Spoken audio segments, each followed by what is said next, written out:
conversation continues this morning. We're looking at the role of technology in optimizing public health with Tosin Akinola, the communications lead at the Lagos Health Summit.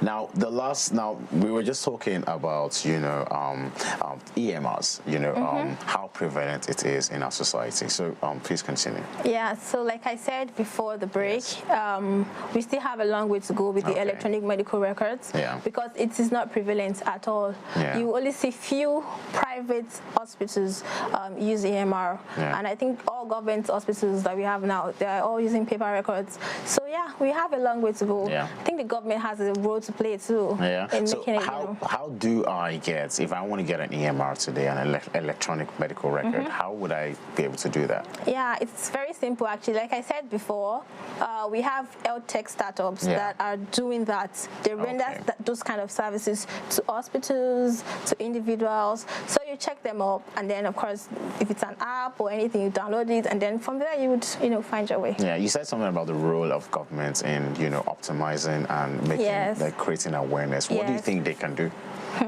The government, the Nigerian government, they have a lot to do. Okay. For example, this EMR now, if they had implemented like a law or something, I'm very sure in 2 years, all hospitals will start using EMR. Actually, the world has moved on.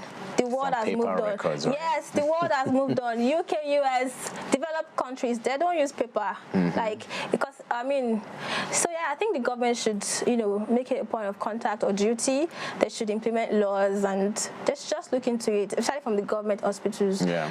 They have larger crowds and keeping a chunk of files and paper, it's really, Yeah. So what are some of the technological innovations that we have seen in our country today in terms of public health? So the EMR is one of them in Nigeria. So another thing is the telemedicine. Okay. All right. So telemedicine is also called virtual consultation or remote consultation. It's basically giving medical care online, usually via video conferencing call and stuff. Some people use chat, but it's usually via video conference. All right. You see your doctor online. It's just like the physical.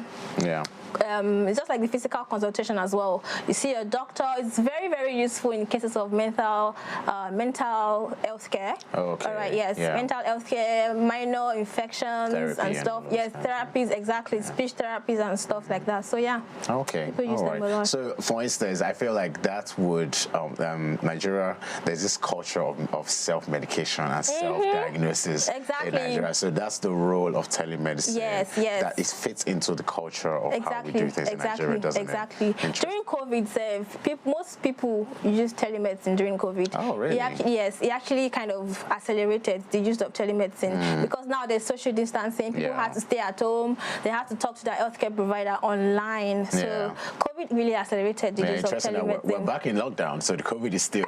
Exactly. You still have to see a doctor online, and it's actually less stressful. You know all the stress you have to go through seeing a doctor, especially like going to a government hospital, the queue and everything. It's always very hectic. So I mean, imagine you staying in the comfort of your home and seeing your doctor, talking just like where you talk physically as well. So telemedicine is really in terms of the vaccinations, talking about COVID, has there been any innovation technologically in getting those vaccinations and the awareness that you're aware of? Yeah, definitely. Number one, in the creation of the vaccine itself, it is technology.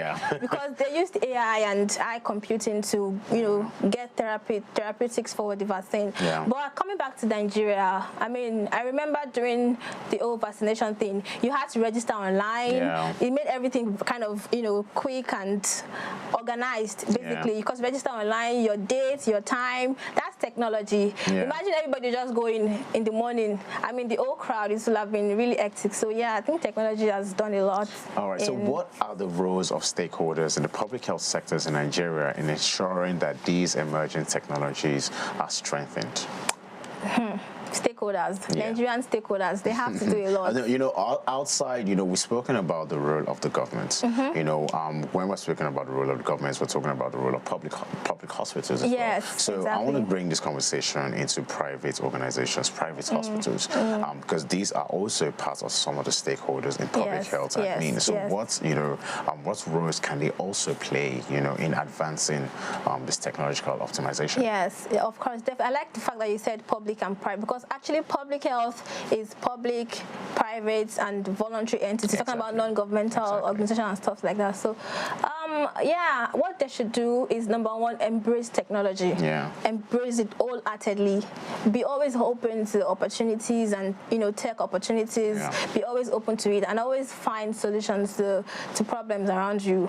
Try and look around you, and, you know, just sort out for solutions. Technological solutions, exactly. Okay. For the government, they should try and implement laws, and they should try and make laws that will be beneficial to the healthcare system, basically. It's been wonderful having you, Tosin Akarola, on our show this morning. I'm really looking forward to some of the conversations that will be held during the Lagos Health Summit. Yes, Lagos Health Summit is going to be amazing. We have experts coming and expertise, so yes, Okay, so that has been Tosin Akarola mounting on Tea or Coffee this morning, talking about the role of optimizing public health administration through technology on Tea or Coffee this morning. You can catch this conversation on our YouTube later today by subscribing to High-Impact TV on YouTube.